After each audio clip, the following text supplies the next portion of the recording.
A história que você vai ouvir agora começa de um jeito simples, com um homem comum, com uma vida que parecia não ter nada de extraordinário, mas que acabou se transformando em um dos maiores símbolos de liberdade e coragem do Brasil. Essa é a história de Tiradentes, alguém que não nasceu herói, não nasceu mártir, não nasceu estátua em praça pública. Ele era um brasileiro como tantos outros, vivendo em um tempo de injustiças, taxas abusivas e silêncio forçado. E justamente por ser comum, sua história se torna ainda mais impressionante. Imagine um Brasil que ainda não era o Brasil como conhecemos hoje, um Brasil que era colônia, dominado à distância, onde as decisões mais importantes vinham de longe, e a maior parte da população tinha apenas que obedecer. Era o século do ouro de Minas Gerais. O tempo do brilho das pedras e do peso do ouro, que saía das montanhas e seguia para enriquecer reis e reinos do outro lado do oceano. As cidades cresciam, as igrejas se enchiam de ouro e arte, mas o povo continuava sem voz, e com a vida marcada por dívidas, cobranças e exploração.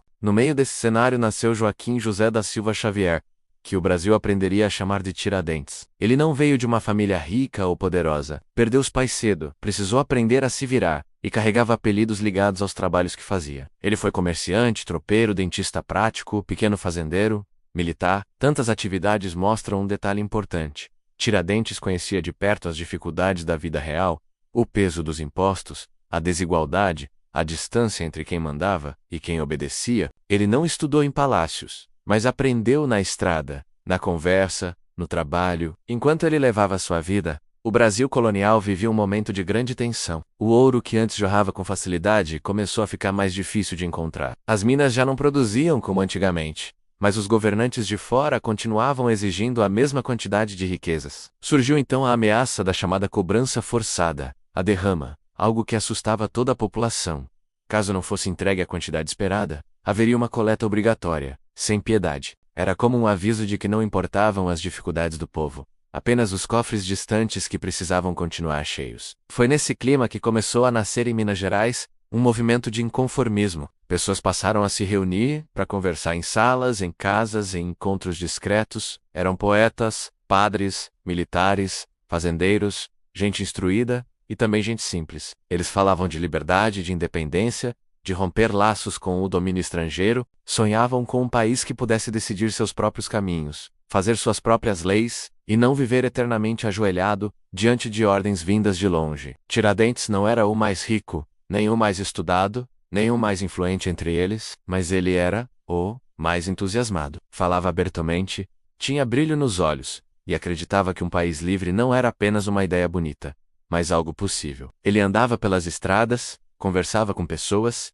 explicava seus sonhos com palavras simples, sem formalidades, como quem fala de coisas que precisam acontecer. Ele acreditava que a mudança não viria apenas dos papéis e dos discursos complicados, mas do coração das pessoas comuns. Esses encontros e conversas ficaram conhecidos como a Inconfidência Mineira. Os participantes tinham ideias diferentes, alguns eram mais cautelosos, outros mais ousados, alguns pensavam em vantagens pessoais, outros em ideais mais amplos, mas havia um ponto em comum: o desejo de não viver mais sob exploração. No entanto, como já aconteceu tantas vezes na história, a traição surgiu de dentro. Um dos envolvidos decidiu denunciar tudo em troca de benefícios próprios. E assim o sonho de liberdade se transformou, de repente, em perseguição e prisão. Foi então que Tiradentes se destacou de uma maneira que ninguém esperava. Muitos tentaram se defender, fugir, se esconder, se afastar. Ele não.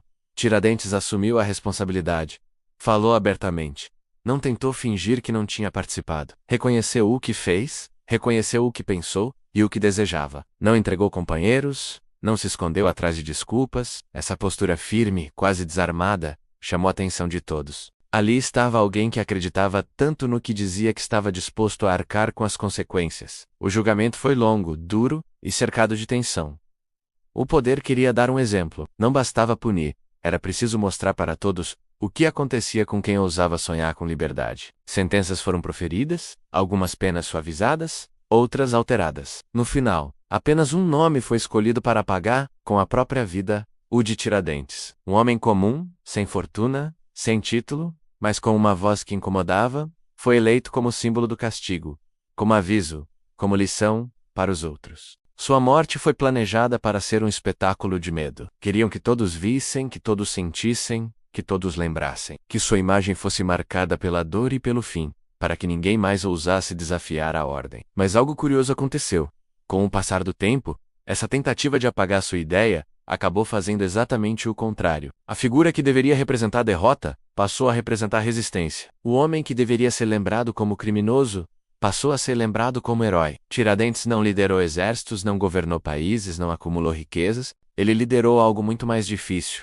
Ele liderou ideias. Sua vida simples, sua origem modesta, sua escolha de assumir responsabilidades e sua coragem diante da própria morte transformaram-no em símbolo. Ele se tornou a imagem de que a liberdade não é privilégio de reis, mas desejo de gente comum. Não foi seu uniforme que o transformou em ícone, mas suas escolhas. Com o tempo, sua figura foi reinterpretada, redesenhada, recontada. Ele ganhou barba longa, expressão séria, postura do martír, virou estátua, nome de ruas, feriado nacional. Mas por trás de todos esses símbolos está ainda o homem real, que errou, acertou, sonhou, sentiu medo e tomou decisões. A grande força de sua história está justamente nisso. Ele não era perfeito, mas foi capaz de defender aquilo em que acreditava mesmo diante do pior destino. A história de Tiradentes fala de algo que atravessa séculos, o desejo humano de liberdade e justiça. Mostra como ideias podem ser perigosas para quem domina e poderosas para quem sonha. Mostra também que a mudança muitas vezes começa em pequenas conversas,